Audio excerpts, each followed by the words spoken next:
Pronto, gravando aí, certo? É, Só lembrar que não foi que eu parei na aula passada, eu acho que a gente ainda falou de funções, né? Acho que, se eu não me engano, eu dei uma explanada em alguns tipos de funções, falei da função afim, né? Se eu não me engano. Vou me refresquem aqui minha memória, deixa eu dar uma olhadinha aqui, viu? Esse é o nosso livro que a gente está usando como base. Deixa eu adiantar aqui um pouco. Hum, Inverso da função. Alguém podia me lembrar só até onde eu fui? Imposto de funções, funções racionais. Acho que eu cheguei a falar um pouquinho de funções quadráticas, né? Ou ia começar a falar de funções quadráticas, era isso? Professor, se eu não me Exato. engano, o senhor parou naquele raciocínio de uma progressão aritmética com as funções. Foi até onde eu lembro que a gente foi. Acho que Sei, de função do primeiro grau ainda. foi, né? Se Beleza, eu não deixa me eu dar uma engano, olhadinha. foi por ali. Eu acho que foi aqui, ó. Eu acho que foi essa parte aqui, se eu não me engano. Eu até falei desse exemplo aqui, o da lei de Hooke. Acho que foi nessa aqui. Eu até dei esse exemplo da função polinomial, a pressão da água em atmosfera, né? Eu acho que foi aqui. Eu dei esse Foi, a exemplo, gente resolveu isso. Falei da lei de Hooke, que foi esse exemplo 4 aqui. E eu até falei, a função polinomial de segundo grau, eu até mencionei assim, eu acho que talvez eu pule, porque nós vamos falar bastante disso na parte de cálculo mais para frente, né? De derivada a gente vai usar muito, a parte de função quadrática. Mas é importante essa parte que eu estou fazendo da revisão em cima de funções, porque realmente o que a gente mais vai ver aqui são operações em cima de funções, né? Trabalhando limites, derivadas, integrais, de quê? De funções.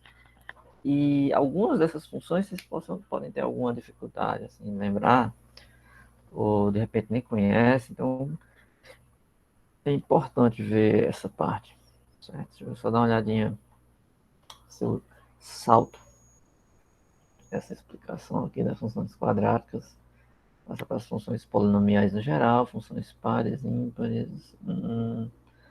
Eu acho que vou continuar fazendo essa explicaçãozinha. Gráficos.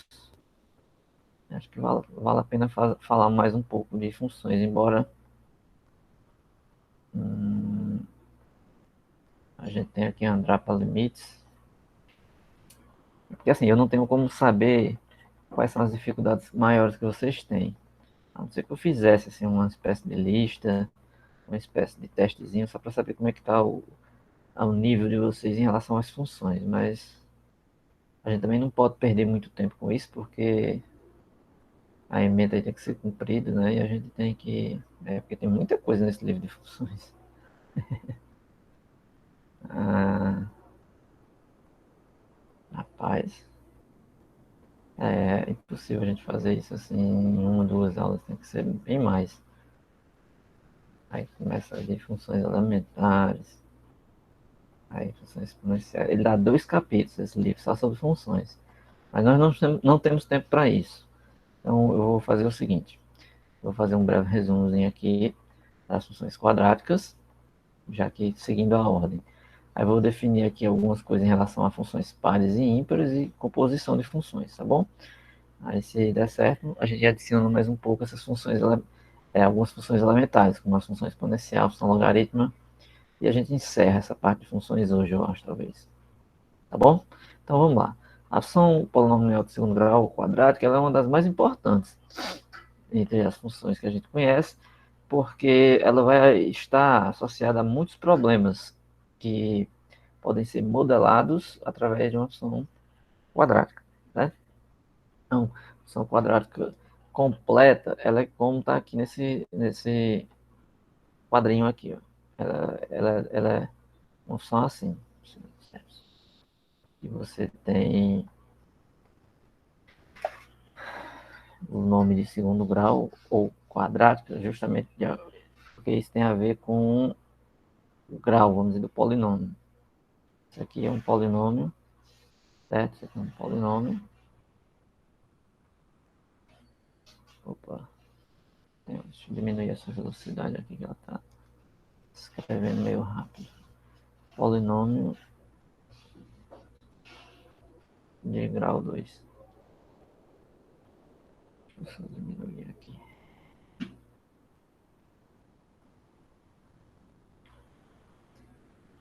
Então, assim, quando você coloca f de x igual a x ao quadrado mais bx mais c, então isso está dizendo, né, que você está considerando para ser quadrática o a diferente de zero.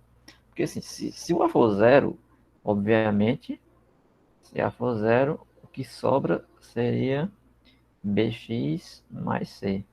E essa daqui a gente já viu na aula passada, que é uma função do tipo afim. Afim. Onde a gente sabe que esse é o coeficiente angular e esse é o linear. Então, a exigência aqui é que o a seja diferente de zero. Então, se essa condição não for satisfeita, então a gente nem tem uma função quadrática. Óbvio. O domínio é os reais, por quê? Porque qualquer elemento que você aplicar nessa f, você pode calcular o ax, bx mais c. Ou seja, não há nenhum impedimento de um número que você possa aplicar aí no x e você não poder calcular. Quando tem um x no denominador, você tem que ter cuidado para não zerar o denominador. Quando tem uma raiz, né, se for quadrática, você tem que ter cuidado para essa raiz não ficar de um número negativo, porque você vai estar saindo do conjunto dos números reais. Tem que ter esse cuidado.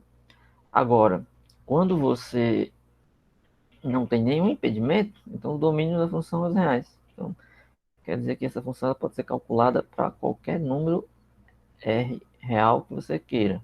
Você aplica aqui um f de um número qualquer, vai ficar a vezes ele ao quadrado, mais b vezes ele, mais c, você determina quem é esse número, o domínio, certo? Tem umas considerações aqui que eu vou fazer depois, que eu não vou observar agora, porque tem a ver mais com a parte gráfica, ou seja, com o gráfico da função. Essa caneta é um pouco estranha hoje. A sensibilidade, eu não sei se eu toquei aqui nesse botão, que ela está escrevendo mais rápido do que eu gostaria. Eu acho que eu melhorei aqui, deixa eu ver. É o nível da velocidade da escrita. Está mais rápido do que eu estou escrevendo. Bem, então vamos lá. O gráfico da função quadrática que a gente viu na aula passada, que é uma parábola, ou seja, então a gente tem um desenho assim. Assim é só para dizer que é o começo, né? Porque o que a gente tem é que essa parábola ela pode crescer aqui. Opa, ela vai abrindo assim o desenho. Opa, isso aqui não é bem o que eu queria desenhar, é só para. Aqui está parecendo mais uma função modular, não é bem isso. A caneta não está me ajudando hoje. Deixa eu tentar aqui novamente.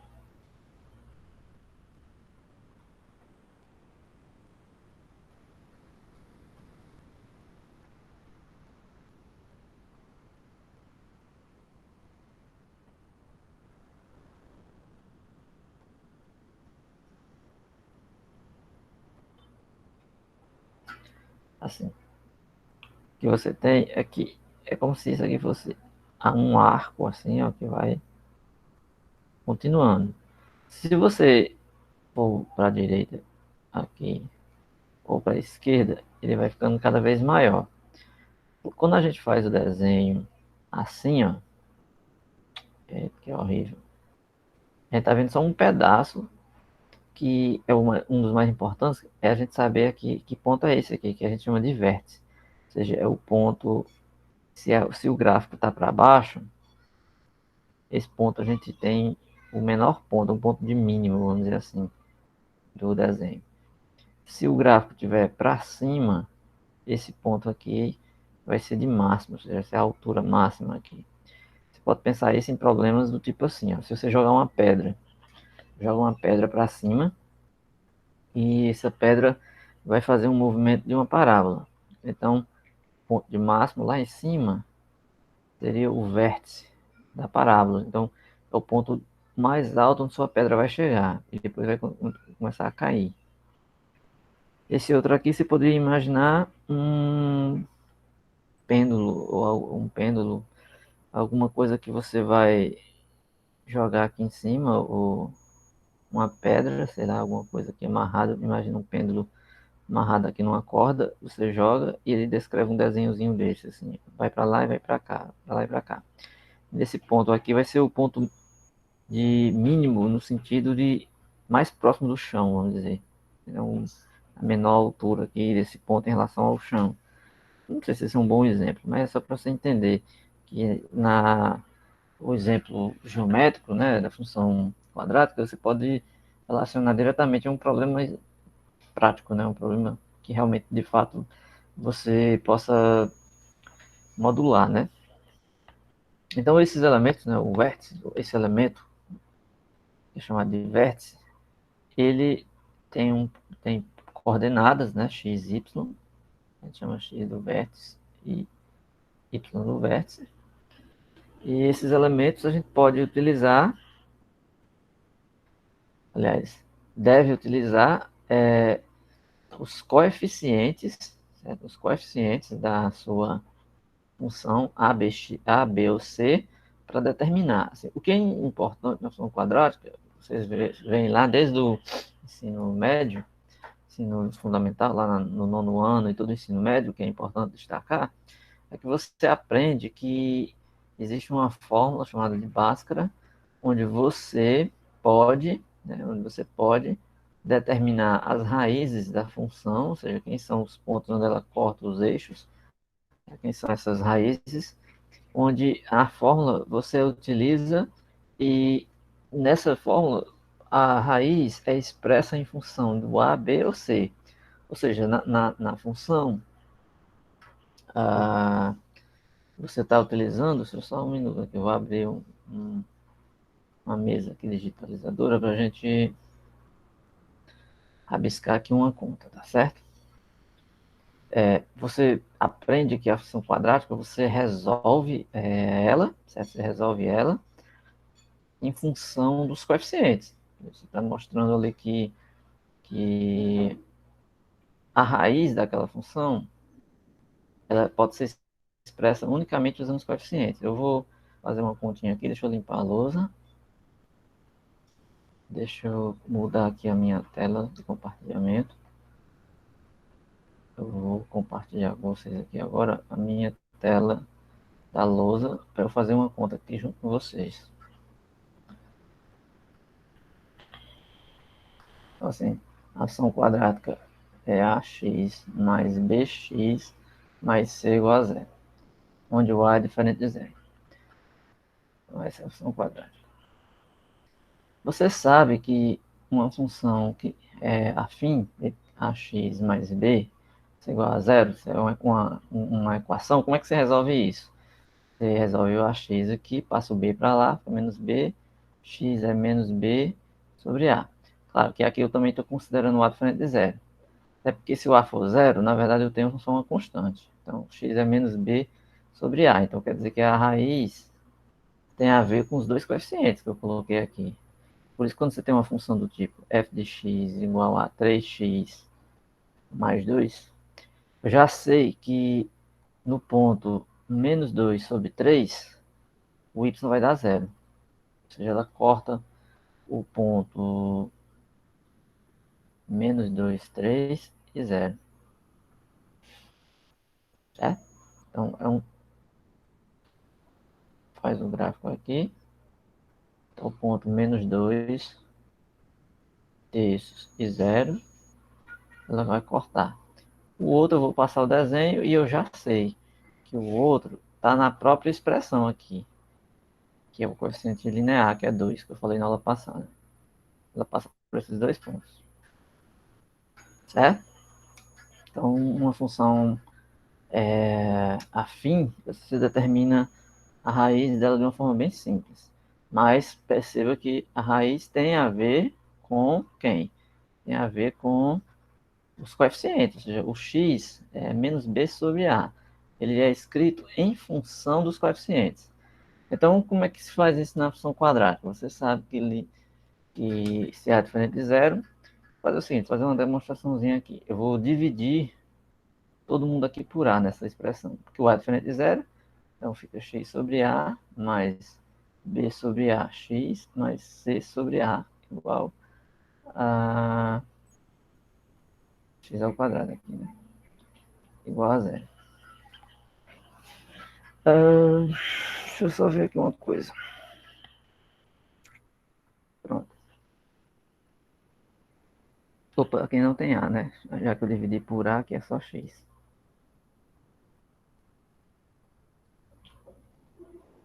Eu dividi aqui por A, então fica A sobre A, dá 1x ao quadrado, B sobre A, x, C sobre A, zero. Eu vou pegar esse x quadrado mais BA sobre x e vou igualar a menos C sobre A, ou seja, eu só passei a constante para lá.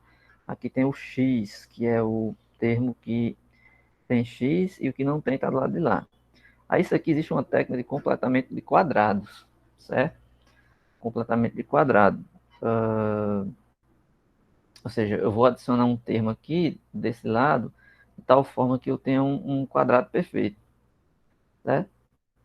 Então, quem seria o termo que eu somaria aqui, de tal forma que x ao quadrado mais BAX mais esse termo, eu vou chamar aqui de... eu vou colocar um quadrado aqui, eu vou colocar um termo aqui, de tal forma que isso se torne x mais alguma coisa, né? Mais alguma coisa aqui.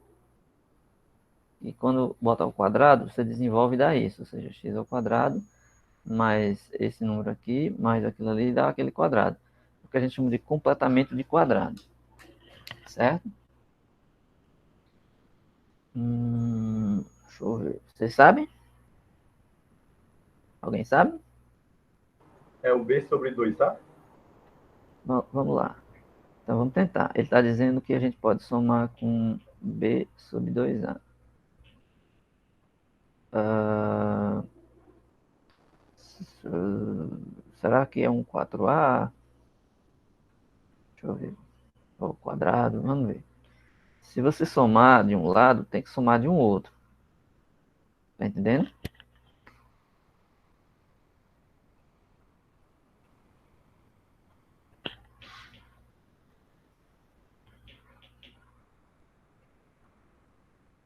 Eu acho que eu sei o que você quer dizer. Ó, x mais b sobre 2a ao quadrado. Vamos resolver isso. X mais, 2, mais b sobre 2a ao quadrado. Isso dá o quadrado do primeiro, mais duas vezes o primeiro, vezes o segundo, mais o quadrado do segundo. Isso dá x ao quadrado, mais esse 2 cancela esse 2, fica b sobre ax, mais b ao quadrado, sobre 2 dá 4a ao quadrado. Então perceba que ele colocou aí o b sobre 2a, mas na verdade o b sobre 2a ele vai ser o triângulo aqui. O número que vai completar o quadrado, nesse caso, é o quadrado dele, ou seja, é esse termo aqui ao quadrado, ou seja, eu vou somar isso aqui. É a mesma coisa de eu somar b ao quadrado sobre 4a ao quadrado. Vou somar dos dois lados, né? Você sabe que se eu tenho a propriedade de a igual a b, se eu somar um c dos dois lados, continua verdadeiro. A mais c continua sendo igual a b mais c. Então, eu vou somar dos dois lados o número b ao quadrado mais sobre 4 ao quadrado. Então, do lado de cá, fica x ao quadrado mais b sobre a x mais b ao quadrado sobre 4a ao quadrado. Do lado de cá fica b ao quadrado sobre 4a ao quadrado menos c sobre a. Aí esse aqui, como bem percebeu aí nosso colega, ele pode ser o x mais b sobre 2a ao quadrado, ou seja, ele é o desenvolvimento desse. Né? Esse que está aqui na chaves é o desenvolvimento do x mais b sobre 2a ao quadrado. E aqui você só resolve. 4a ao quadrado, eu tirei o MMC, 4a ao quadrado dividido por 4a ao quadrado, sobra o b ao quadrado. 4a ao quadrado dividido por a, sobra só o 4a. Então fica 4ac, certo?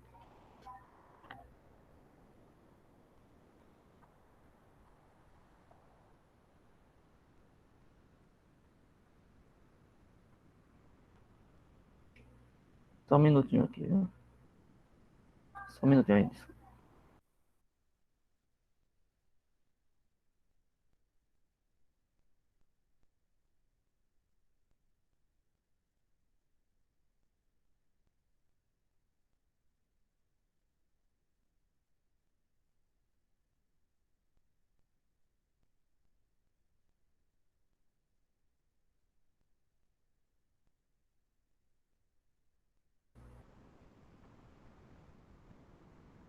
Desculpa aí, pessoal. Eu fiquei resolvendo um negócio aqui.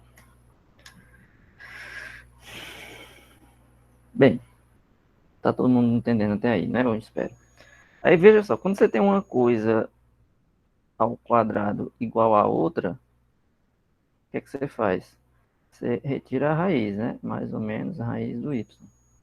Então é isso que eu vou fazer. Eu vou passar uma raiz aqui. Então fica x mais b sobre 2a vai ser mais ou menos a raiz de b ao quadrado menos 4ac sobre essa raiz é toda, né? Sobre 4a ao quadrado. Fica x mais b sobre 2a igual mais ou menos raiz de b ao quadrado menos 4ac. Raiz de 4 é 2, a raiz de a ao quadrado é a. É para finalizar, você vai passar esse para cá. Esse daqui vem para o lado de lá. Então, fica menos b sobre 2a mais raiz de b ao quadrado menos 4ac sobre 2a. Fração com o mesmo denominador, você pode somar. Então, você junta o 2a, menos b, mais, ou menos, né? Porque eu esqueci aqui, é mais ou menos, raiz de b ao quadrado menos 4ac. Que é a que você já sabia lá dos primórdios, que era assim que você encontrava o x na função quadrada, ou seja, x é menos b, mais ou menos raiz de delta sobre 2a. A gente convencionou chamar delta esse número aqui, menos é b ao quadrado menos 4ac. É isso que a gente chama de delta. E isso é a fórmula de Bhaskara, certo? Então, assim, a função quadrática, você vai encontrar todos os elementos que você precisa em função de a, b e c, certo?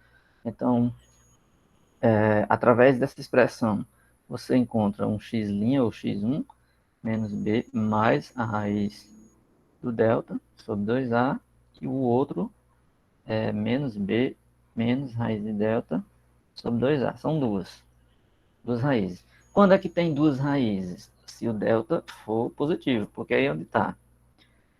Delta, ele está dentro da raiz. Isso aqui existe quando delta sendo positivo, implica que a raiz de delta é real, é um número real. Implica que existe x' e x duas linhas. Quando delta dá zero, imagina se o delta dá zero. Essa expressão aqui não tem delta. Então, a fórmula ficaria só assim, ó, x igual menos b sobre 2a, porque é mais ou menos raiz de delta, mas o delta é zero, então tem uma raiz aqui que a gente chama de multiplicidade 2. Não existe só uma raiz. E a outra condição, que é quando o delta é negativo, o raiz de delta ele não é real. Não existe x', não, x real, não existe x real satisfazendo ax ao quadrado mais bx mais c. Ou seja, a raiz é complexa. Se é complexa, passa para outra história, já é números complexos, né? Existe inclusive uma disciplina de variáveis complexas, que ela é uma espécie de cálculo para equações onde envolve raízes complexas.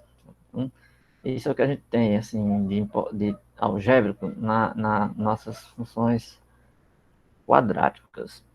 Aí o gráfico, né, vocês já sabem, eu já mencionei, ele tem a ver com o desenho, né, que você vai ter uma parábola.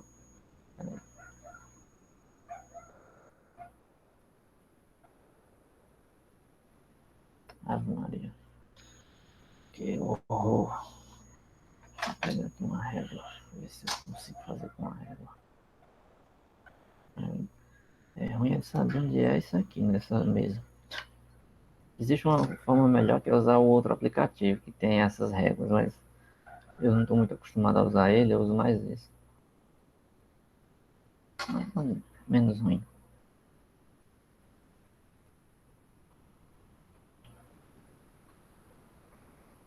Como eu já tinha falado na aula passada, isso aqui é um gráfico da função f de x igual a x ao quadrado. Ele vai passar sempre aqui na origem quando a função é essa, x ao quadrado. Aí nós já vimos numa aula anterior que eu posso fazer somas. Se eu fizer x ao quadrado mais c, significa que eu levantei esse gráfico. Ele está aqui em cima. E o c é esse ponto aqui. Tá? Somei no eixo y, né? Porque isso aqui é igual ao y. Podemos deslocar para baixo, subtraindo. Podemos deslocar para os lados, colocar o gráfico assim. E sempre onde ele não corta o eixo x, que é esse eixo aqui, significa que o delta é negativo. Então você já sabe. Olhando para um gráfico assim, já sabe que o delta é negativo. Porque quando ele é positivo, ele tem que ter duas raízes. Então ele corta em dois pontos. Se o delta for zero, ele corta em pelo menos um. Certo? Então é isso que acontece, o delta negativo.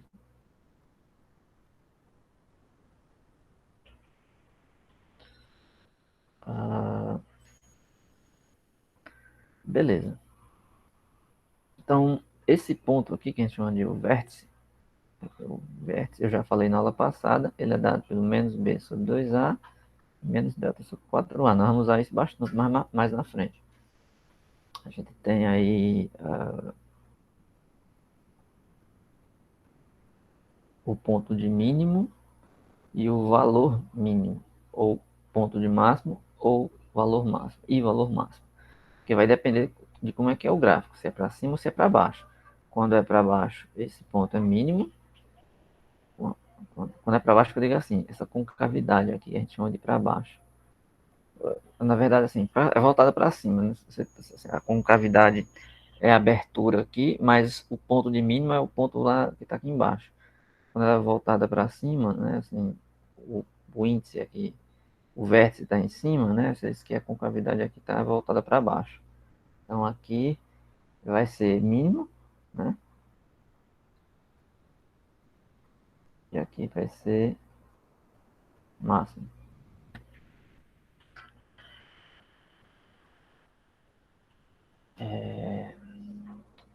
De mínimo, máximo. E o que determina se é para cima ou para baixo é o A. Se ele é positivo, você tem essa de cima aqui. E quando ele é negativo, você tem essa de baixo. Tá certo? Aí esses elementos todos vão aparecer quando a gente chegar lá no capítulo de aplicações da derivada. Vou utilizar isso aqui bastante.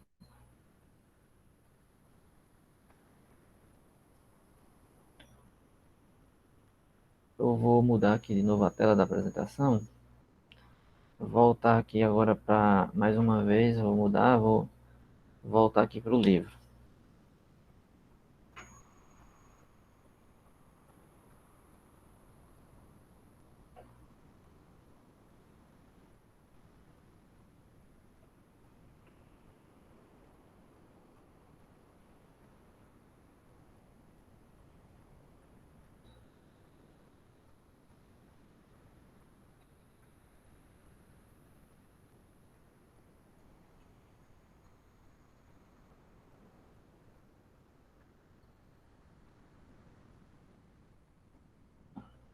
O vértice, como eu acabei de falar, né? O menos b sobre 2a e o delta, menos delta sobre 4a. Então, o f de x aí e tal, o maior valor, o menor valor, tudo isso que eu acabei de falar.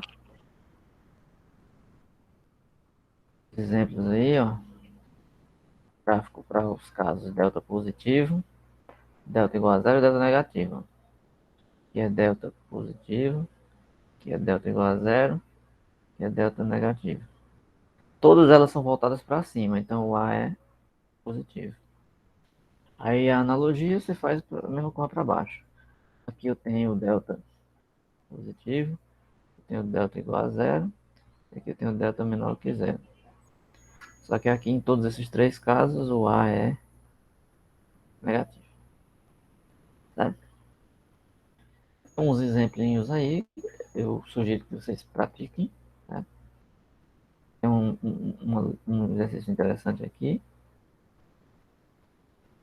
a lei do fluxo laminar, que é que dá um exemplo aí do fluxo sanguíneo através de um vaso, como artérias ou veias.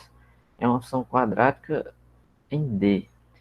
Ou seja, quando você olhar para uma equação assim, atente para quem é a variável. A gente usa muito x, né? Mas mudar a letra não quer dizer nada. Assim, você tem o mesmo tipo de problema. A variável aqui é d. É como se fosse um x. Né? V de d é p vezes r ao quadrado menos d ao quadrado sobre 4l vezes eta. Aí alguns aqui são constantes, né? Aí, por exemplo, para o sangue humano, numa veia, ele considera essa constante, ela é igual a 2 e essa daqui. E a pressão, que é 4 vezes 10 ao cubo. Aí ele calcula o fluxo em função desse dado. Aí o que ele observa aí é que essa expressão gera uma função de parábola. No caso aí, ela é voltada para baixo. Só você olhar para cá, se você analisar que a variável é d, então menos d ao quadrado. Então, esse v de d aí, vamos colocar como se fosse um v de x, é um p vezes r ao quadrado menos x ao quadrado sobre 4l vezes zeta. Isso aqui seria igual a p vezes r ao quadrado menos x ao quadrado sobre 4l vezes zeta. A soma aqui é assim, menos x ao quadrado, 4l vezes zeta, mais pr ao quadrado, 4l vezes zeta. Então, uma função quadrática aqui onde o a é negativo, por isso que ela é para baixo. Vocês vão poder procurar exemplos onde você tenha funções, né, que descrevem um comportamento de parábola. Um dos mais importantes para vocês tem esse aqui, ó. Trajetória de um corpo lançado obliquamente, desprezando a resistência do ar, é dada pela função polinomial do segundo grau. A partir de seu deslocamento horizontal ao longo do eixo do x, obtemos uma altura y. Por exemplo, um objeto é lançado no ar, se sua altura em metros t segundos após o lançamento é dada por y igual f de t igual 20t menos 10t ao quadrado. Então isso aqui é uma função quadrática. A gente quer saber qual a altura máxima. Então assim, aquele problema que eu falei. Então nesse caso aí de um lançamento oblíquo, né, de um objeto que você quer saber a altura máxima, claro que ele vai descrever uma parábola voltada para baixo, né? Então você vai ter um ponto lá de máximo no seu vértice. Então você já vai identificar de cara que seu A tem que ser negativo. O A é o termo que acompanha o x ao quadrado. Então, menos 10t ao quadrado. Então, menos 10t. Então, menos 10. Esse é o elemento que determina que a função ela é decrescente. Então, a parábola está voltada para baixo, a concavidade. Certo? Então, você tem aqui desenho, que é esse. A função y. Opa. Função y em função de t, ela é dada em função da variável t. Se você olhar para cá, o A é menos 10, o B é 20, o C é zero. Quem seria o delta? Que é B ao quadrado menos 4AC. Se C é zero, então não tem esse termo aqui, ó, 4AC. 4. Então só tem o 20 ao quadrado. Certo? Então o delta é 400. O A é negativo, já que é menos 10, o B é 20. Então ele determina quem é o vértice utilizando menos b sobre 2a e menos delta sobre 4a. Ora, o vértice vai ser menos o 20, que no caso é o nosso b, né? Sobre 2a. O a é menos 20. 2 vezes menos 20, menos 10. Menos delta, ou seja, menos 400, sobre 4 vezes a, que é menos 10. Vai ficar menos 20 sobre menos 20. Dá um menos 400 sobre menos 40. Então dá 10. Então o vértice é o ponto 1. Aqui está o 1. E aqui 10. Esse é o vértice. Certo? Então a altura máxima é de 10 metros, que é o ponto mais alto que ele vai conseguir atingir após um segundo após o lançamento. Por que um segundo? Porque é a coordenada, né? Você tem aqui, ó. Ele atinge o 10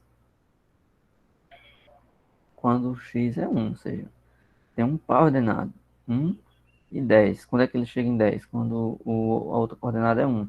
Aqui né, no eixo x, está descrevendo o tempo. Ou seja, aqui está contando o tempo e aqui está contando a altura. Então ele chega em 10 metros após um segundo. Ele vai voltar ao chão aqui depois de 2. Não diga ao chão, a esse horizonte aqui, essa linha horizontal, ao fim de 2 segundos. Certo? Então aí tem exemplos desse tipo. O quinto, que esse exemplo quinto vocês podem ficar como exercício. A emissão de partículas, a poluição produzida pelo ônibus na atmosfera de uma cidade é dada pela função, que é quadrática também. Ele vai fazer algumas perguntas. Quanto foi a poluição no ano de 2007? Que ano a poluição atingiu o máximo a poluição? Qual ano a polu... isso aqui eu acho que está escrito, mal escrito. Qual o ano a poluição atingiu o máximo? De, com uma redundância aqui. Calculamos o H aplicado em 8, deu esse valor de milhares de toneladas. Como o fator de potência quadrática é negativo, temos que o valor máximo será. Aqui no item A e B ele já está respondendo, né? É, ó, de quando foi a poluição no ano de 2007. Quando ele aplicou o H em 8, deu esses milhares de toneladas. Aqui ele faz umas continhas em função dos termos que ele quer procurar, em função dos coeficientes, né? O B sobre menos 2A, por exemplo. Ele vai usar aqui umas continhas, vai determinar quem é o máximo através da análise, né, ali do x do vértice e do y do vértice. Então aqui no x do vértice ele vai determinar um termo que ao calcular nele você encontra aqui no gráfico. Por um lado eu acho que mede em anos, não sei, o outro aqui, deixa eu só ver, em milhares de toneladas, é. A função H ela é dada em função de milhares de toneladas por ano. Então, na horizontal ele mede os anos e aqui ele mede as toneladas. Então, em determinado ano ele vai dizer quantas toneladas ele consegue. Aí fica aí como um exemplo para vocês praticarem um pouco disso.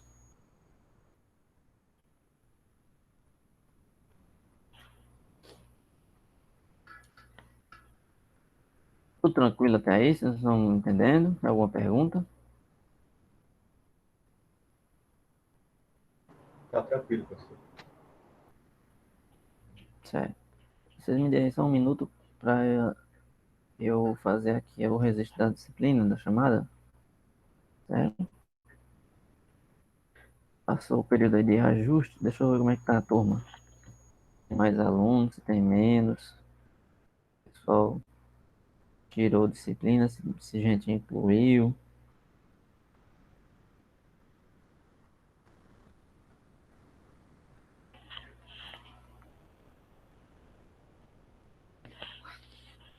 Dia 28.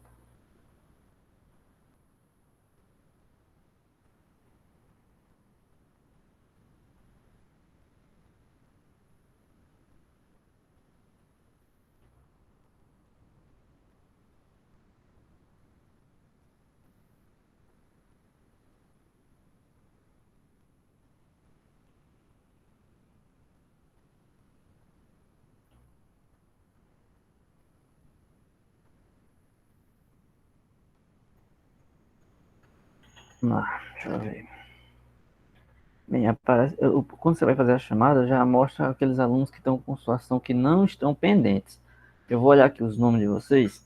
Quem eu tiver aqui falando o nome é porque já está com a situação resolvida. Se alguém que tiver aqui eu não chamar, aliás, se eu chamar, vou chamar os nomes aqui. Quem eu não chamar é porque o sistema ainda deve estar com alguma incompatibilidade. Ou dando alguma choque de horário, né, uma colisão de horário, ou pode estar dando ainda, aguardando processamento, ou alguma coisa assim. Alberes Felipe, Aqui, aqui. Antônio Luciano, Antônio Luciano, Ele. Arthur Vieira, Aqui, professor. Bruno Rodrigues,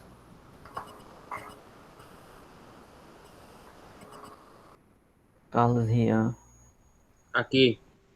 Klaus Evi Fagundes, Edinaldo,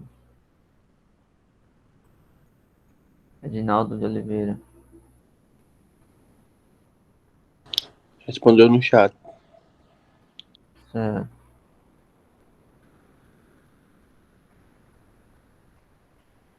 Francisco Nairto, Aqui, professor. Francisco Juan, Jardel Araújo, Aqui, professor. Leonardo Gonçalves, Aqui. Lucas de Souza Silva, Aqui, professor. Yuri Menini Silva Brito. Tô aqui, professor. Ó, esses aí, todos estão com a situação ok. Claramente aí tem menos gente do que está na disciplina. Os próprios que estão online aí já tem mais. Ó. Eu estou vendo aqui que temos acho que 19 alunos online, se não me engano. Deixa eu ver. Eu aqui apareço duas vezes porque estou apresentando. O Antônio Luciano, ele está com dois logins, aparece duas vezes. Carlos Rian também aparece duas vezes. Mas o fato é que aqui a gente tem pelo menos 14 alunos a 15, né? Deixa eu olhar aqui o nome dos outros que estão com algum problema, o processamento, alguma coisa assim. Aceito. Ó, Fabrícia Lara Mirelle Tavares, total de créditos inválido. Tá dizendo, olha isso. Francisco Ferreira Barbosa, total de créditos inválido. Francisco Tavares da Silva Júnior, total de créditos inválido. João Gabriel Feitosa, total de créditos inválido. Não sei, todo mundo assim. Michael Júnior Alves de Silva, da Silva, total de créditos inválido. Mirley Chayane Alves Silva, total de créditos inválido. Rony Nunes dos Santos, total de créditos inválido. E é isso. Vocês são da física? Vocês que eu chamei? São da física ou são de outro curso?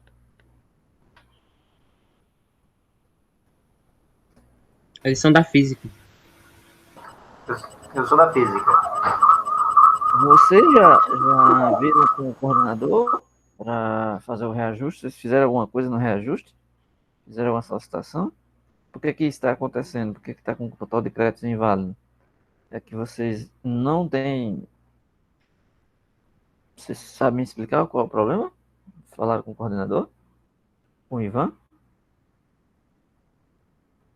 Nós, Alguém no sabe? meu caso, foi porque ultrapassou o total de crédito e eu estou esperando o professor Ivan responder meus e-mails. Ah, entendi. Porque tem uma quantidade lá máxima que vocês podem se matricular. Aí vocês fizeram matrícula de tal forma que passou dessa quantidade, é isso? Aí tem que ver o que ele pode fazer para vocês, é isso que eu tô entendendo, né? É isso aí. É, beleza. Mas certamente isso aparece nas outras disciplinas, mas a disciplina de cálculo é uma disciplina obrigatória, né? E eu acho que ela é pré-requisito para várias outras aí que vocês vão precisar fazer. Então, eu acho que quando ele retirar esse problema de alguma outra disciplina, não sei, aí o que acontece, aí vai deixar de aparecer esse nome. Até porque eu acho que tem aluno aqui que não estava com esse nome antes. Tem alguns aqui que eu acho que não tinha esse problema antes. Teve que apareceu agora. Beleza, vamos Foi voltar por para a causa aula. do reajuste. Aham, Tipo, uma colega nossa não dava pra tirar as disciplinas dela. Aí tava passando os créditos. Aí ficou assim. sei, entendi. Ah, só um minutinho.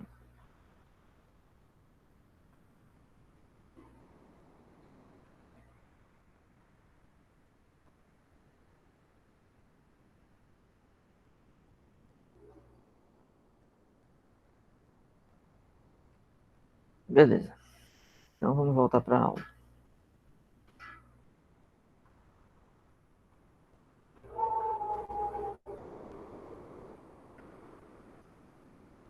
Estão vendo aí a tela, né? E é de.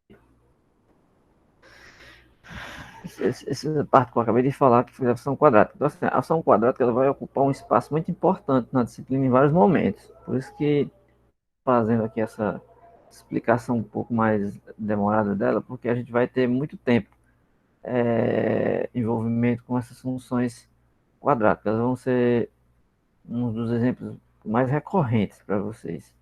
Né? Então é bom que vocês tenham esse entendimento. A gente vai, eu vou ver aqui se eu deixo algumas atividades para vocês treinarem, né? Mas assim, já deixo de alerta que vocês peguem aí esse livro e dêem uma olhadinha nesses exemplos que eu não estou fazendo, né? Porque aqui não tem como fazer tudo. Pega um exemplo como esse aqui, ó. O faturamento de uma empresa no certo período foi expresso em função do número X de vendedores.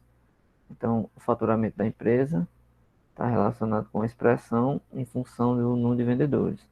Aí ele faz umas contas aí, faz uns algebrismos aí que você vai ter que identificar algumas coisas, um ponto de máximo, mínimo, fazer uns estudos aí.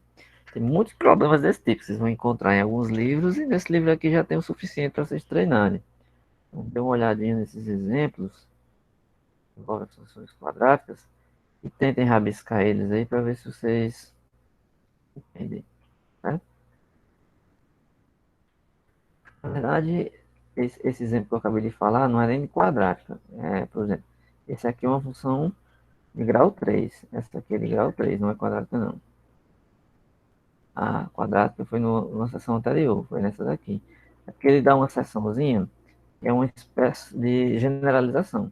Ele pega uma função polinomial. Se você tem uma função quadrática que é assim, ó, x mais b, x mais c, então você pode ter funções com outros coeficientes, dependendo do grau do polinômio, que pode aumentar ou diminuir. No caso aqui, grau 2 tem até o x quadrado. Pode pegar um de grau 3 que pode ser assim.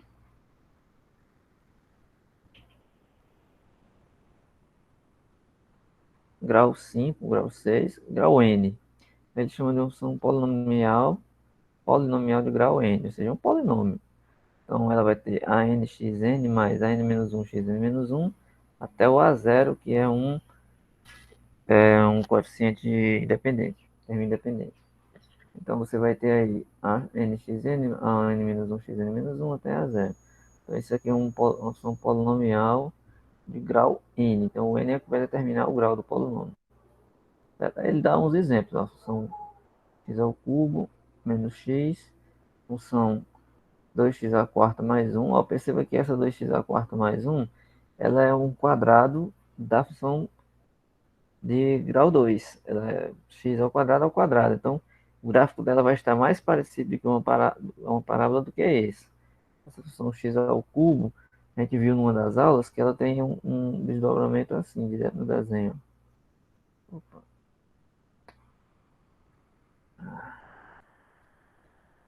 Então, assim, algumas variações vocês vão encontrar para essas funções. de tal forma que os gráficos de algumas funções polinomiais como essas, vocês poderão tentar fazer, mas em alguns momentos vão entender que não dá para você dizer como é que é o gráfico todo da função do polinomial de grau n. Você não vai conseguir. Aí onde está a questão da importância do cálculo diferencial. Por exemplo, você pegou uma função desse tipo aqui.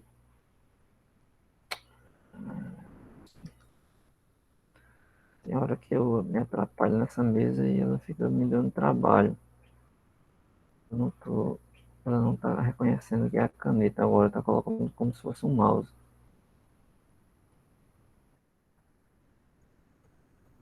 Vou voltar.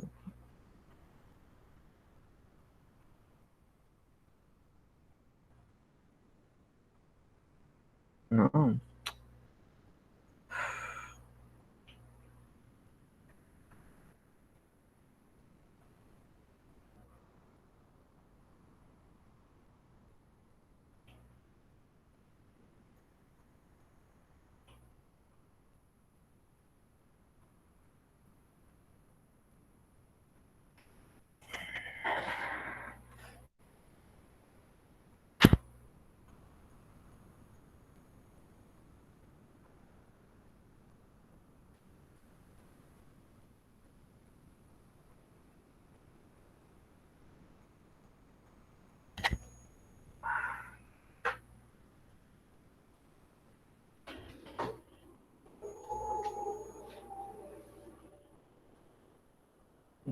já. Reconhecendo aqui, eu acho que eu cliquei em algum lugar aqui que ela está colocando como se fosse um mouse. Quando eu clico em cima, ela pula para outra folha. Então veja só, essas funções aqui, que nem essa, x ao cubo menos 3x ao quadrado menos 18x, como elas têm um grau 3, você pode determinar mais ou menos como vai ser o gráfico.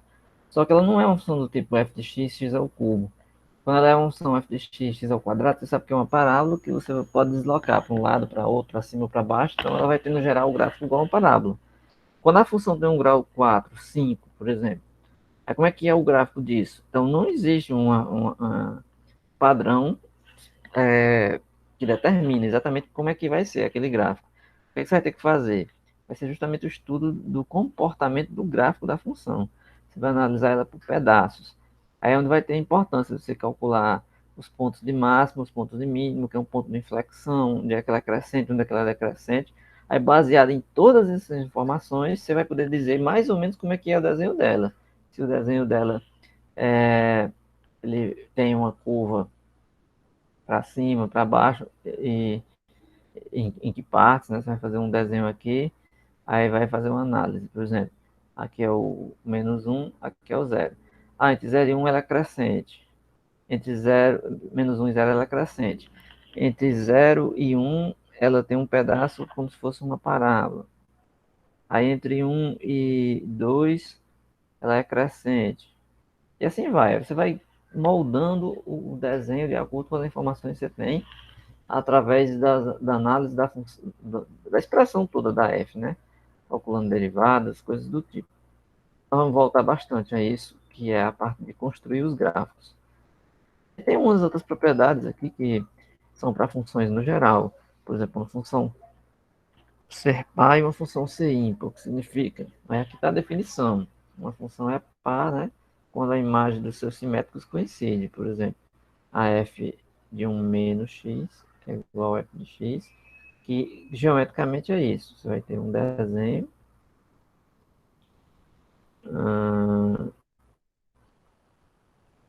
que são de parábola.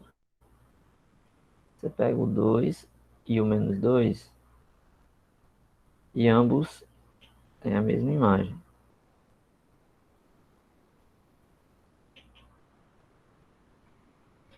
Ou seja, são funções que você identifica fazendo uma reta horizontal. Então, aonde o positivo toca, que vai ter a imagem f de a, vai ser a mesma do negativo, do menos a, menos 2. Nesse caso aqui. Então, elas têm esse comportamento simétrico em relação ao eixo y. Você faz aqui um eixo y, se você fizer um gráfico que esse eixo y seja dê um eixo de simetria, então tanto o A aqui quanto o menos A, eles vão ter o mesmo desenho. Então você vai ter aqui um lado um valor na imagem, o outro tem o mesmo valor. Claro que esse desenho não é mais bem feito, mas é uma coisa assim. Já a função ímpar não, ele é antissimétrico aqui. Ou seja, como se você tivesse tirado o x daqui. É menos f de x. Você calcula o f de 2 é um número, o f de menos 2 dá menos esse número que apareceu no f de 2. Em geral, funções com grau ímpar, por exemplo, polinômio do tipo x ao cubo, x à quinta, coisas assim, ele vai ter essa propriedade. Aqui, ó, o polinômio f de x igual x à quinta, se aplicar no número negativo, né, menos x, é como se fosse menos x elevado ao cubo. Aqui ao cubo fica menos x ao cubo. Ou seja, é menos f de x, certo?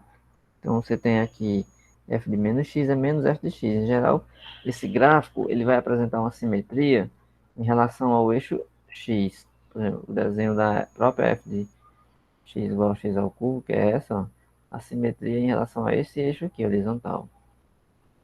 Né? É isso que acontece.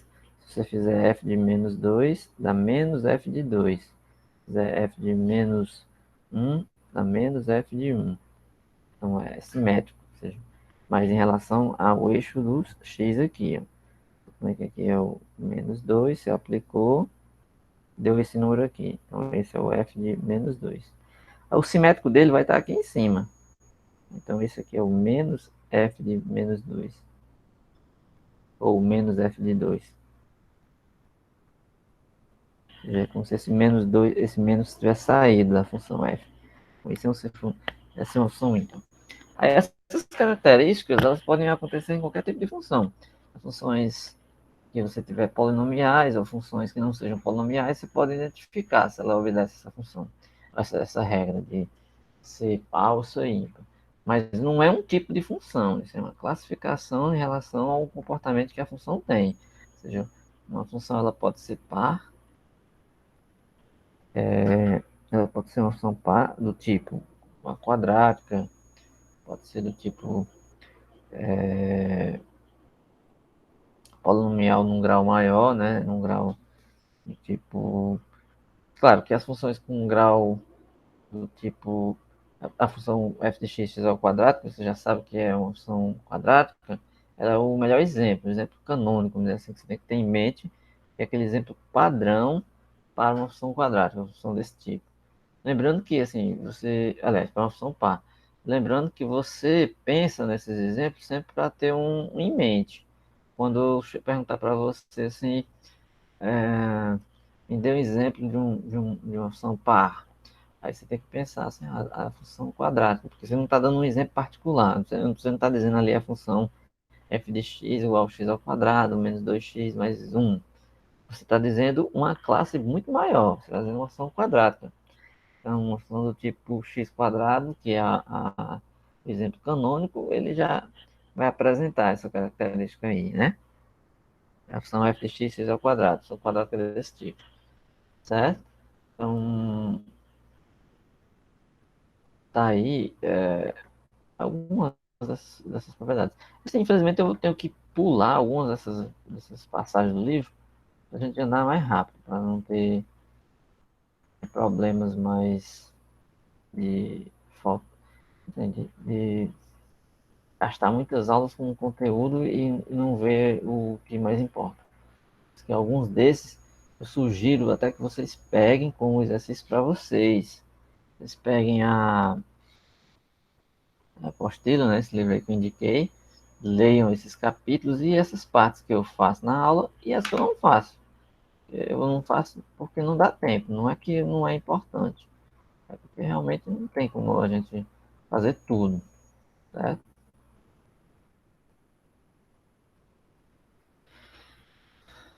Ó, aí aqui tem umas coisinhas que eu até falei no meio de aula, por exemplo, a identificação de uma função via gráfico é até fácil de você entender, porque você tem uns testes que podem ajudar você.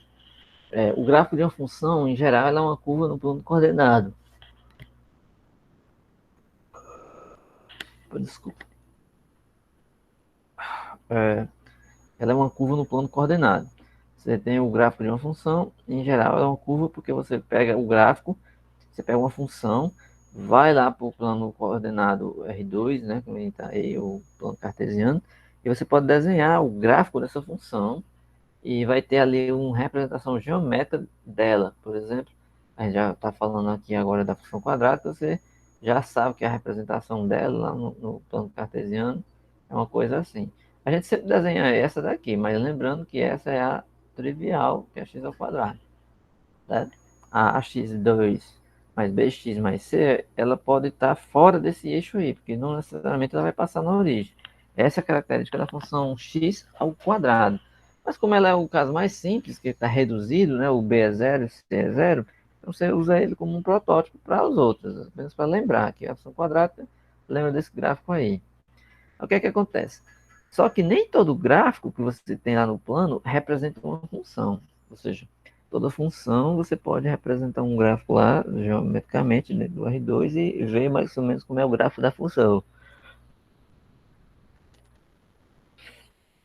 Rapaz, tô morrendo de sono, acho que eu fui dormir tarde demais e o sono me pegou agora no começo da tarde hoje. Agora, assim, a recíproca não vale. O que quer dizer a recíproca?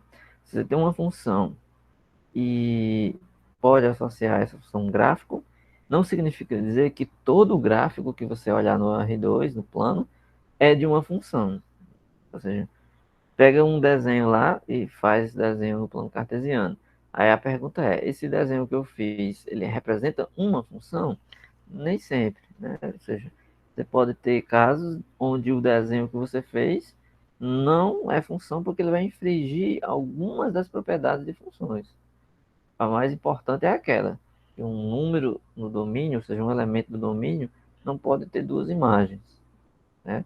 Aí aqui tem o exemplo, ó. Essa curva aqui, ela não representa uma função, essa que vocês estão vendo aqui, ó. Esse desenho aqui, ops, nunca consigo fazer essa parábola, essa reta vertical, nunca. Ó, vou fazer o desenho aqui. Ela é bem parecida com a função quadrática, vocês estão vendo aí, né? Só que ela está invertida. Ela está na lateral. Ou seja, ela é um desenho igual a parábola, só que ela está invertida aqui. Se você deixar isso como sendo o eixo X e esse como sendo o eixo Y, de tal forma que o Y é uma função de X, aí isso não representa uma função. Aí tem um teste muito simples, é o teste da reta vertical. Você traça uma reta vertical, certo? Aqui. Vamos fingir que isso aqui está vertical. Eu não consigo fazer de jeito nenhum a mão livre. Se essa reta vertical tocar o seu gráfico em mais de um ponto, então ela não é uma opção. Alguém poderia dizer por quê?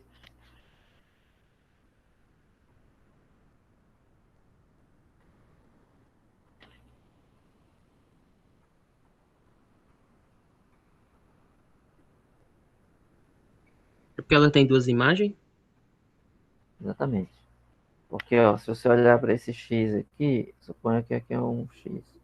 Aí eu pergunto, quem é a imagem desse X? Por um lado está dizendo que é aqui em cima, é esse. Que é esse ponto aqui. Mas por outro está dizendo que é esse outro aqui. Vamos aqui de A, de B. Então, afinal de contas, a imagem de x, o f de x, é A ou B? Não pode ser duas, né? Que aí, se vocês levar lá para o diagrama, é como se nós estivéssemos fazendo isso. Estamos pegando o x, estamos dizendo que a imagem é A e B ao mesmo tempo. Nesse caso, não pode. A função tem que estar bem definida, ou seja, para cada elemento no domínio, só pode ter um único elemento na imagem, no domínio. Então, um teste da reta vertical. Esse desenho aqui todo mundo sabe. É um conjunto que é chamado de circunferência. Todo mundo sabe o que é isso aqui. É uma circunferência. Um círculo. Só que esse círculo ele não representa o gráfico de uma função. Do mesmo motivo. Você faz uma reta vertical, ó, ele fez uma reta vertical, cortou em 2 pontos. Ou seja, aqui esse ponto aqui, ó, ele tem mais de um ponto. Se cortasse em 3, pior ainda. Ou seja, quanto mais pontos ele tocar, mais razão ele não tem imagem. Professor, Vou perguntar. e no caso da elipse, o que é que acontece? É a mesma coisa. Mas a gente não atribui uma função a ela, uma equação? Não, uma equação não é uma função. Cuidado para não confundir. Tipo assim, é isso que eu vou explicar aqui. Ó. Deixa eu fazer fazer aqui com um círculo mesmo. Quando a gente coloca essa equação, x(y) ao quadrado igual a 1, essa é uma equação do círculo. Uma equação é uma coisa, uma função é outra. O que a gente pode fazer aqui? Ó? Ele está dizendo que isso é o que? Um conjunto. Conjunto dos pontos x, y que estão no plano R2, tal que x ao quadrado mais y ao quadrado dá 1. Ele não é um gráfico de uma função, por um motivo simples, que isso que eu acabei de dizer. Porque ele tem duas imagens. Olha, basta você olhar para a própria equação. Ó. Se eu resolver aqui para o y ao quadrado é 1 menos x ao quadrado. Tem uma raiz aqui, então eu tenho que tirar a raiz mais ou menos de 1 menos x ao quadrado. Aí aqui já está a nossa resposta. Ó. Cada y que eu pegar, veja que tem mais de um valor de x associado, ó, mais ou menos. Tá vendo? Agora, Tô entendendo, tô entendendo. se eu considerasse só os positivos, então eu teria uma função. Por exemplo, se eu considerar só os positivos, eu estou considerando só o meio círculo. Aí aqui eu já tenho uma função. Porque eu estaria considerando só raiz de 1 menos x ao quadrado. Ou se eu considerasse o pedaço de baixo também, eu considerar só o pedaço de baixo, menos raiz de 1 menos x ao quadrado. Eu estou considerando o semicírculo inferior. Isso é na origem. Mesmo desenho aqui, sendo para baixo, ou seja, pode fazer só o pedaço de baixo. Então o y é menos raiz de 1 menos x quadrado. Mas quando põe os dois, mais ou menos, não pode. Suponha que você pegue o x aqui igual a zero. Nessa expressão. Claro que o x igual a zero, você vai ter o y igual a 1. Mais ou menos 1. Né, ó? Suponha que x é zero, então o y é mais ou menos raiz de 1 menos 0 ao quadrado. Y é igual a mais ou menos raiz de 1, já que 0 não é 0 mesmo. Então y é mais ou menos 1. Aí eu lhe pergunto, quem é a imagem do zero? F de 0 é 1 ou menos 1? Porque eu estou dizendo que é os dois, ó, mais ou menos 1. Então, assim, gráficos nem sempre são de funções. Cuidado para não confundir isso. É uma coisa que você, às vezes a gente sai lá do ensino médio, entra no ensino superior e vê essas coisas e pensa assim, rapaz, nunca me parei para pensar nisso, ou nunca ninguém disse, ou realmente pode causar essa confusão. Mas, assim, uma circunferência é um gráfico, a equação ela é o gráfico dessa equação aí, no caso a função, aliás, a equação x ao quadrado mais y ao quadrado igual a 1 é o gráfico de uma circunferência centrada na origem com raio 1. Aí essa circunferência ela pode ir para qualquer local do plano, você pode deslocar ela para a direita, para esquerda, para cima, para baixo, ou as duas coisas ao mesmo tempo, direita e para cima, para esquerda e para baixo, vai fazer várias modificações. O fato é que quando você faz essas alterações,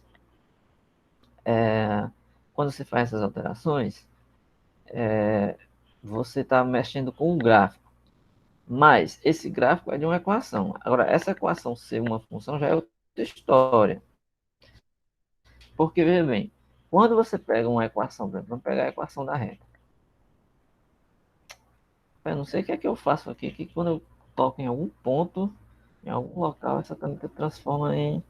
Ela sai da função da caneta e fica, tipo, pulando. Deixa eu ver se eu consigo voltar. Quando voltei aqui, não sei o que foi. Quando você escreve isso aqui, ó, ax mais b, isso aqui você sabe que é uma função afim. Claro, a função afim, o gráfico dela é uma reta. Então, veja só, vamos fazer aqui uma reta. Opa, só que eu botei na origem. Essa, que azar. Fiz o desenho certo para o exemplo errado. Esse desenho aqui, em específico, ela não é dessa dali de cima. Ela é dessa daqui, ó. AX. Ela passa na origem. Faz o teste da reta vertical. Passa uma reta vertical em qualquer ponto. Não importa, o ponto que você passa uma vertical, ela só toca em um único lugar. Concorda? Então esse é o teste, que a gente chama de teste da reta vertical.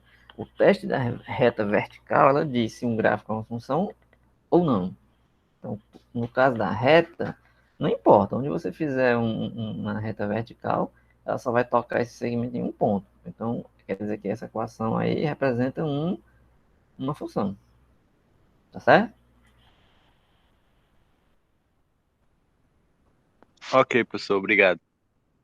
Depois nós vamos ver que também existe o teste da reta horizontal. Porque, veja só, alguém aqui pode ter essa curiosidade, já ter pensado nisso, eu não sei. Vamos olhar com...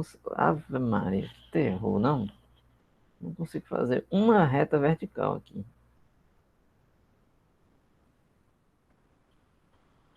Deixa eu ver se... É porque eu escrevo com a mesa de lado, assim, é o jeito de eu escrever aqui. Eu nunca consigo fazer uma reta vertical. Ó, que terror. Deixa eu tentar usar a, a minha régua aqui.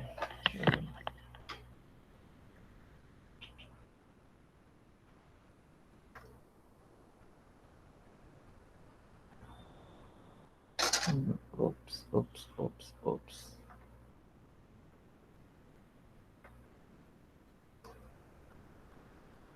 Engraçado que tá reto aqui, mas não tá ali. Agora sim.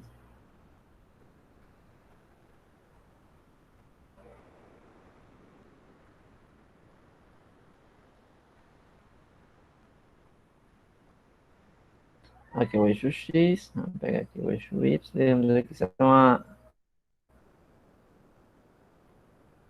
equação de uma parada. Opa. Aí eu pergunto, alguém pode ter perguntado, professor, se eu fizer uma reta horizontal na parábola, esse aqui é o ponto A, e vamos dizer que esse é o simétrico dele, menos A.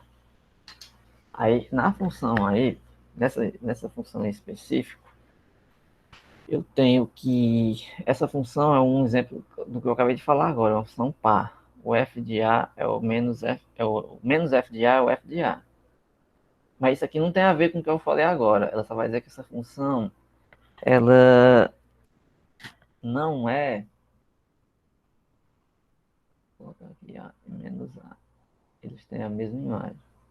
Essa função é o que a gente chama não é injetiva, ou seja, ela não tem a propriedade da injetividade, ou seja, existem dois elementos no domínio que têm a mesma imagem, ou mais de dois.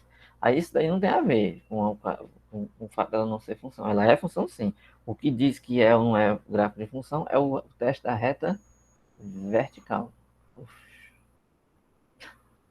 Quando você fizer uma reta vertical, ela só vai tocar sua parábola em um ponto. Não importa. O teste da horizontal tem a ver com a injetividade, certo? Com a injetividade da função. Que a gente pode falar um pouco mais disso depois. Certo? Então, são importantes essas informações. Acho que eu vou encerrar essa parte de funções hoje. Deixa eu ver o que, é que eu posso falar aqui. A composição de função, muita coisa. E se a gente fosse falar assim, de funções tudo, é uma disciplina praticamente toda. Lá no curso de matemática, a gente tem uma disciplina chamada conjuntos e funções. E mais da metade da disciplina é de funções. Imagina resumir isso em algumas aulas aqui, né? Então fica complicado. Mas é bom que a gente faça, porque nós vamos trabalhar muito com funções. Eu vou deixar hoje uns exercícios para vocês fazerem aqui. Enquanto vocês dão uma olhadinha aqui uma coisa. vocês olham aí, deixa eu só ver se eu já tenho uma lista pronta, ou então eu utilizo essa própria aí do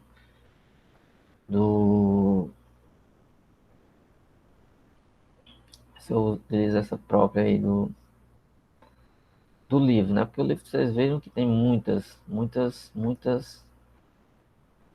ah, muitos exemplos, né? Muitos exercícios. Eu tenho várias listas de exercícios aqui de funções dessa disciplina que eu já dei, né? Lógico, conjuntos de funções, né? Não sei se eu vou fazer isso com vocês, não. Tem muita questão aqui, acho que eu vou pedir para vocês olharem algumas só. Não vai ficar muita coisa para vocês fazerem, né? Dá para resumir o que é mais importante para vocês, pelo menos. É. Então, assim, as operações com as funções vão começar desde somar, subtrair, né? Fazer produto. Então, tem aqui várias operações que vocês podem fazer com as funções. Porque, veja bem, ele diz aqui, álgebra de funções é como você faz, soma, multiplicação e divisão. Você pode pegar uma função f e somar com a função g, mas como é que você faz essa soma? Ela tem que ser pontual aqui. Por exemplo, você pega uma função f mais uma função g que é aplicar num ponto x. O que é que você tem que fazer? Você tem que aplicar f no x, pegar o resultado e aplicar no g de x. Ou seja, você pega f e aplica no x, mais pega g e aplica no x. Só isso. Tanto somar como subtrair. Então, se eu ponho a função f de x, x ao quadrado, a função g de x igual x mais 3, então eu quero saber quem é f mais g aplicado em zero. Se é f de zero mais g de zero. Então, quem é a f no zero? Você joga aqui, 0 ao quadrado. Quem é g de zero? 0 mais 3. Resumindo, a gente somou a f mais g. Então, ficou a função x quadrado, né? Vou ver aqui só x quadrado. E a função g foi x mais 3. Coincidentemente, quando eu somei a f mais g, deu uma função quadrática. Então, a soma de duas funções, no caso polinomiais, ela vai alterar o grau do resultado. Porque nesse exemplo aí eu peguei um de grau 1, somei com um de grau 2. Como nenhum termo foi eliminado, então só juntou um grau 2 com um grau 3, um grau 1. Aí o resultado deu uma função de grau 2, certo? Mas poderia misturar funções que não tem nada a ver uma coisa com a outra. Por exemplo, eu posso pegar uma função do tipo trigonométrica, seno, cosseno, somar com uma função do tipo modular. Posso pegar uma função do tipo quadrática, somar com função logaritmo. Posso pegar uma função trigonométrica, somar ou subtrair com uma função do tipo linear, afim. Ou seja, soma de funções é só isso. É você pegar, considerar uma f aplicada no valor mais a g aplicada nesse mesmo valor. Somar, subtrair. E a mesma coisa do produto, né? Multiplicar também é a mesma coisa. Você multiplica duas funções, significa que você faz a f no valor x vezes a g no valor x. Divisão, mesmíssima coisa também. Você pega a f, aplica no x e g no x. Com a seguinte observação. A g aplicada no x, ela não pode dar zero. Porque senão você não tem... Vai ter uma indeterminação. Você tem ali indeterminação. Aí, quem é o domínio de f mais g? Quem é o domínio dessas funções quando você pega uma função f e uma g e soma? Aí é a interseção dos dois domínios. Aí é uma coisa importante só observar que quando eu pego f mais g aplicado em x, esse x aqui ele tem que estar no domínio de f. E também ele tem que estar no domínio de g. Por que ele tem que estar no domínio de f? Ora, eu não vou separar aqui, eu vou pegar f e aplicar em x. Então, só faz sentido se o x estiver no domínio de f. Mas, vou pegar g e aplicar em x. Só faz sentido se o x estiver no domínio de g. Então, o x tem que estar nos dois domínios. Logo, ele está na interseção dos domínios. Esse símbolo aqui quer dizer interseção. Quer dizer que está nesse conjunto e nesse ao mesmo tempo. Então, o domínio da soma e da subtração é esse. Perceba que o domínio do quociente ele tem uma escritazinha um pouco diferente. Ó. ele é o domínio de f interceptado com o domínio de g, menos os que estão no domínio de g sobre domínio, aliás, menos os que estão no domínio de g, tal que g se anula. É assim, ele tem que pegar os pontos que estão nos dois domínios, certo? Nos dois, f e g. Menos, ou seja, ele vai excluir aqueles que estão no domínio de g que dão zero. Vamos dar um exemplo? Vou pegar aqui a função raiz de x sobre x menos 3. Essa aqui pode ser pensada como quociente de raiz de x, um g de x igual a x menos 3. Então, o domínio dessa função, f sobre g de x, minha lousa hoje não tá boa. Ela tem uma sensibilidade que eu consigo escrever sem ser assim, todo feio, mas hoje, não sei o que foi que eu fiz, que ela ficou ruim. Então, assim, a função quociente f sobre g aplicada em x, ela tem uma expressão que diz assim. Então, o domínio dessa coisa aqui, f sobre g, tem que ser isso que ele está colocando aqui. Ó. Primeiro, tem que estar no domínio de f e domínio de g. Claro que quando você vai aplicar um número aqui, esse número tem que estar no domínio de f para poder você colocar aqui debaixo da raiz. Aí a f, ela é raiz de x. O domínio de f, a gente já sabe que são todos os reais positivos e o zero. O domínio de g é tudo, todos os reais. Não tem nenhum problema aqui. Todos os reais você pode colocar em x menos 3. Só tem um porém, o g foi para o denominador. Então, na definição aqui, ó, de f sobre g, você não pode pegar os pontos onde g se anula. Então, você tem que tirar o domínio de g, certo? Ou seja, onde é que ela dá zero? Onde é que essa função x menos 3 dá zero? X igual a 3. Então, quer dizer que eu tenho que pegar o domínio de g, né? Que é todos os reais, mas tem que tirar o 3. Então, o domínio dessa função aqui, ela vai ser a interseção, né? Entre os reais positivos com os reais positivos e zero. Só que a gente tem que tirar o 3, certo? Porque está no denominador. Então, dá os reais positivos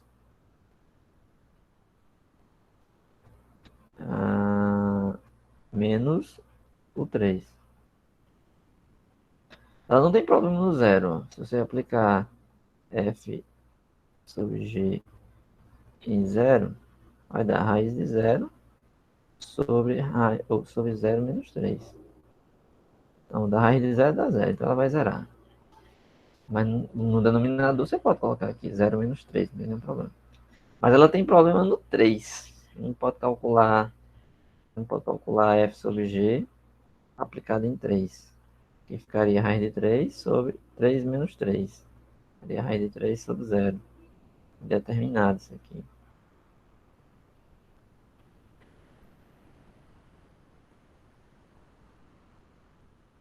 Você tem que tirar que está na interseção das duas, tanto como f e g, mas tem que retirar aquelas que zeram a de g, já que está no denominador.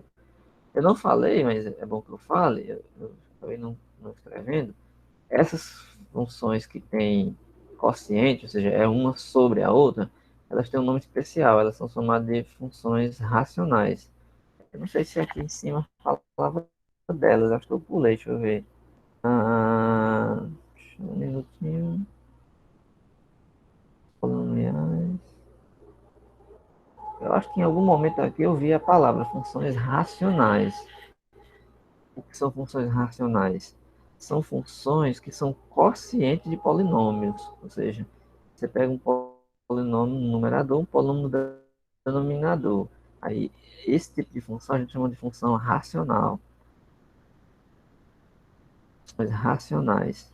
Então, a função que eu coloquei agora como exemplo, essa de x sobre x menos 3, ela é um exemplo de uma função racional. porque ele é um polinômio sobre outro. Deixa eu ver aqui se eu tinha visto. Onde foi que eu vi aqui? Eu acho que deve ser mais embaixo, né? Deve ser mais embaixo. Mais racionais.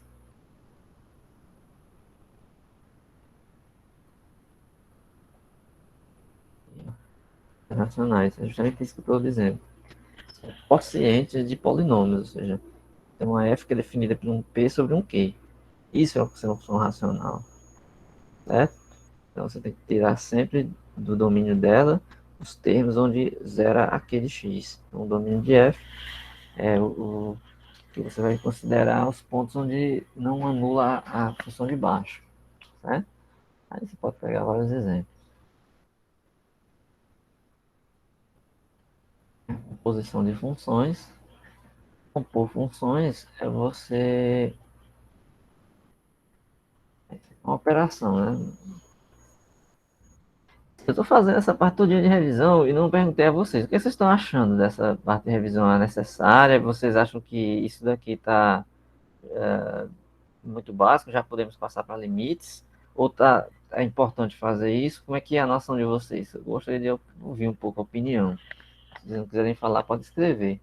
Porque assim, eu já é a terceira aula que a gente está fazendo e eu ainda estou nas funções. Eu estou fazendo isso porque eu sei da importância dessa parte, né, das funções. Mas dependendo da turma, às vezes a turma já viu algumas coisas assim e não sente a necessidade de revisar tanto. O que vocês acham disso?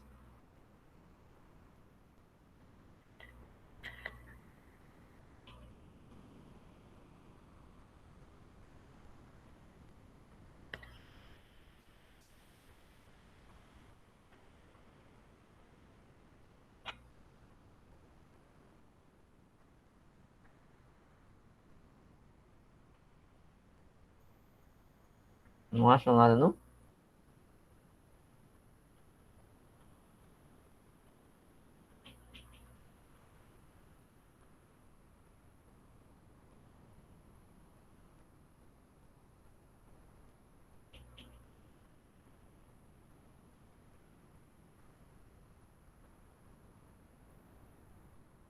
Certo. Pro segundo do caso, se Tá não fizer dando esse eco. reforço aí, se não fizer esse reforço aí para a maioria, é problema. Principalmente quando começar a estudar limite e derivada. Aí não pegou o, as propostas de funções, aí na hora de desenvolver gráficos, tem que fazer como é que repor todo esse material todo de volta. Você disse que já é a terceira vez que eu repito o cálculo por conta disso. Certo. Tudo bem, então. Beleza, então eu acho que eu vou fazer até mais uma aula ainda. De 4 aulas, tá bom, né? Já é a terceira, fazer mais a de sexta, ainda em cima de revisão de funções. Aí eu vou fazer aquilo também que eu prometi. Eu vou fazer vídeos curtos, por exemplo. Suponho que eu não vou falar. Claro que não dá nem para falar tudo de funções. Mas eu posso gravar alguns vídeos, por exemplo, fazer um vídeo só sobre função logaritmo, só sobre função exponencial, por exemplo. Um vídeo ali de 10, 15, 20 minutos. Posso fazer um vídeo eu explicando e ponho lá para vocês assistirem. Porque não tomaria o tempo da aula síncrona.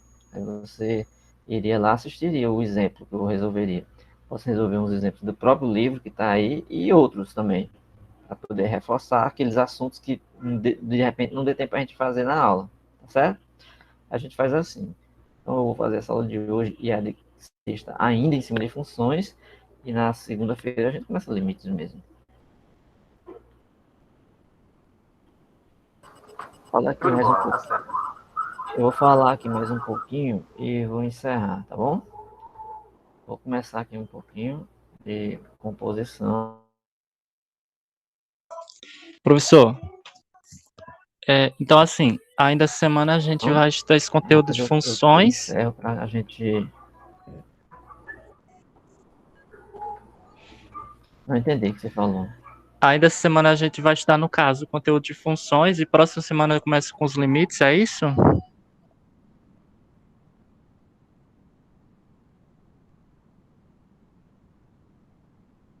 Eu não quero atrasar tanto a parte de limites, não.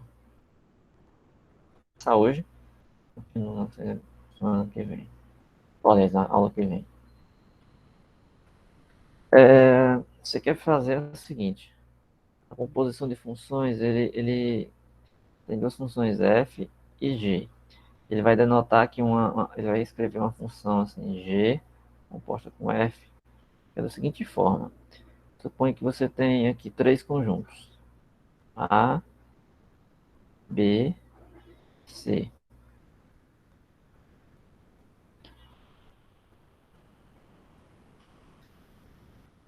Aí suponha que você tem elementos no A e você quer ligar com os do C, né?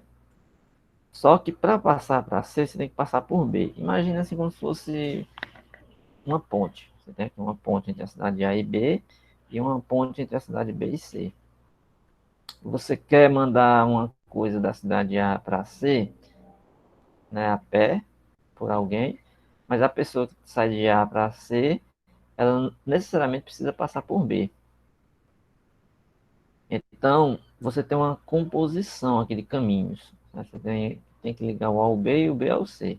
Aí a função vai ter mais ou menos esse papel.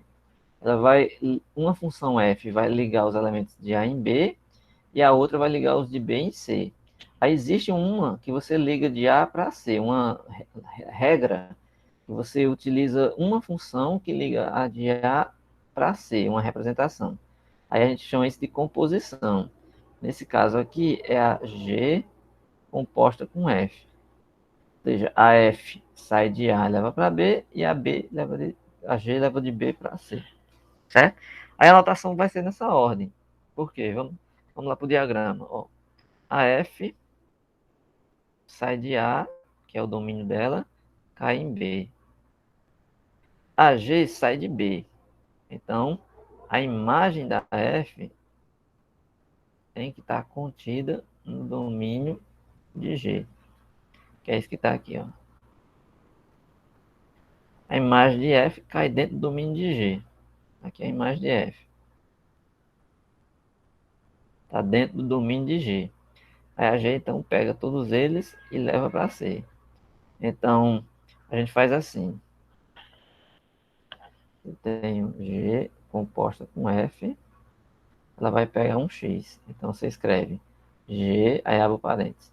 O F vai pegar o X. Então, fica F aplicado em X.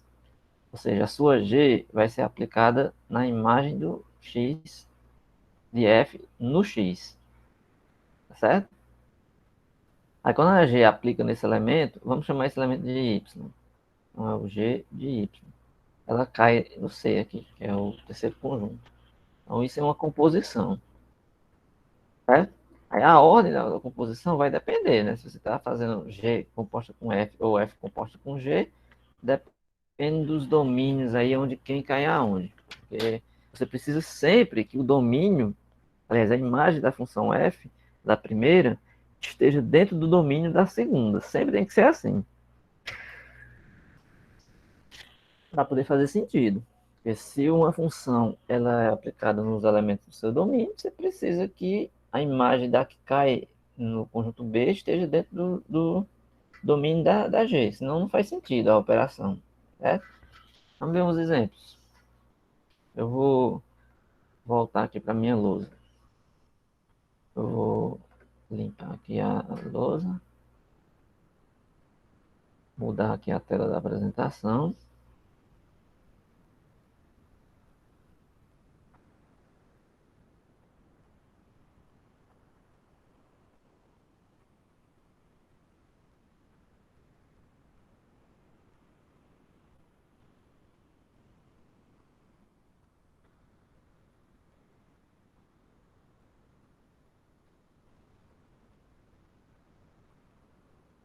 Vou fazer as mais simples possíveis. Vamos pegar aqui a função f como sendo a função x ao quadrado e a função g como sendo a função 2x. Quem seria o domínio de g? G, no caso, essa daqui. O domínio de g é todos os reais, que ela não tem nenhum problema de definir nos reais. A sua f também o domínio de f é os reais. Mas o mais importante para fazer G composta com f é que a imagem de f esteja dentro do domínio de G. Quem seria a imagem de f? Nesse caso aqui é só você olhar. A f é uma função quadrática, então x ao quadrado ela só cai em números positivos, por zero. Então a imagem de f é os reais positivos. Aí eu pergunto, a imagem de f, que é os reais positivos, ela está dentro do domínio de G, que é os reais, ou seja, esse conjunto aqui faz parte desse.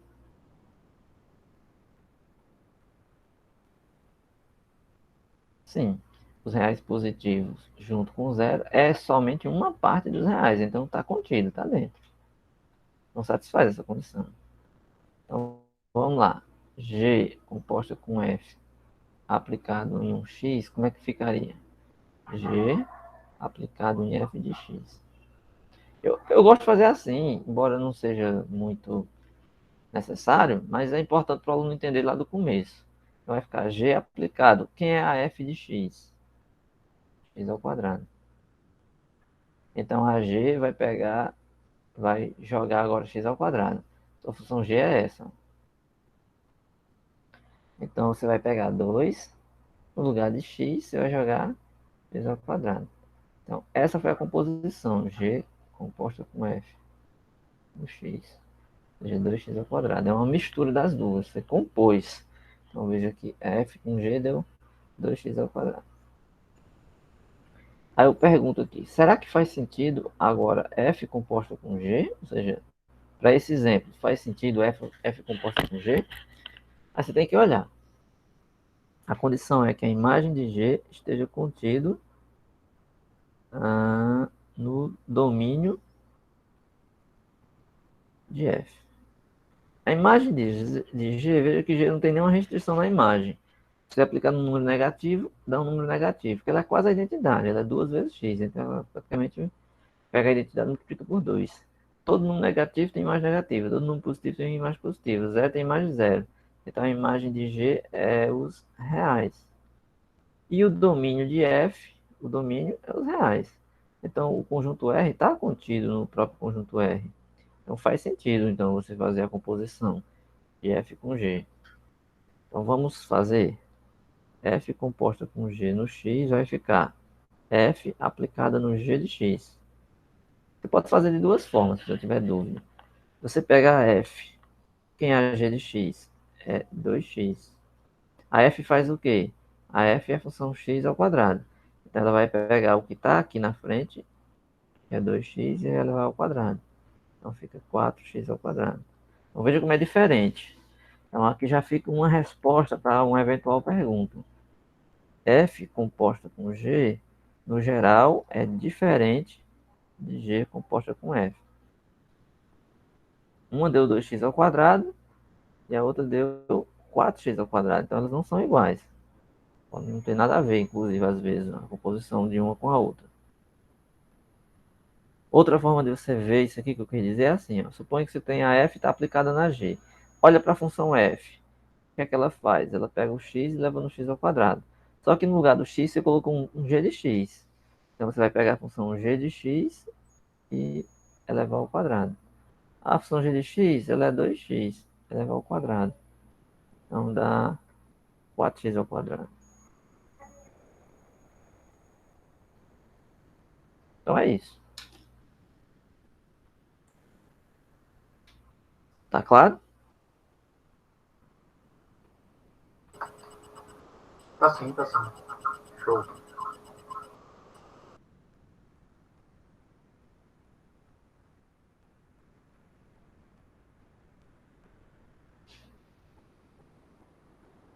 Beleza. Vou encerrar por aqui hoje, tá bom? Eu sei que o nosso tempo sempre é maior, né? Mas eu prefiro terminar um pouco antes, porque nessas aulas online eu percebo que a participação é bem maior do professor, né? Os alunos ficam aí, às vezes, só olhando, não sei, às vezes, se o aluno está sempre presente ali no que o professor fala, para não ficar muito desgastante ali também para vocês assistir e se concentrar na aula. Então, vocês podem pegar esse resto de tempinho aí até a próxima aula, dar um descanso ou até mesmo rever o que está aí no livro. Então, assim, minha sugestão aqui é que vocês façam o seguinte: eu vou voltar para o livro.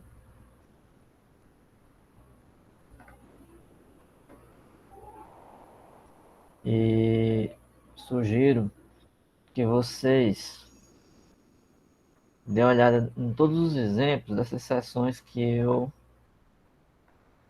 fiz hoje, né? Porque eu peguei alguns exemplos, mas não fiz todos. Então, toda essa parte que eu fiz aqui, os exemplos, eu fiz um exemplo, pelo menos, você faz os outros, né? Pega o exemplo que eu fiz, dá uma olhadinha e refaz o exemplo que eu fiz, pega os outros exemplos aqui, ó. Tem exemplos que eu não fiz, eu peguei um, ele faz outro aqui, ó. Faz dois. Então, minha sugestão é essa, dê uma olhadinha nesses exemplos.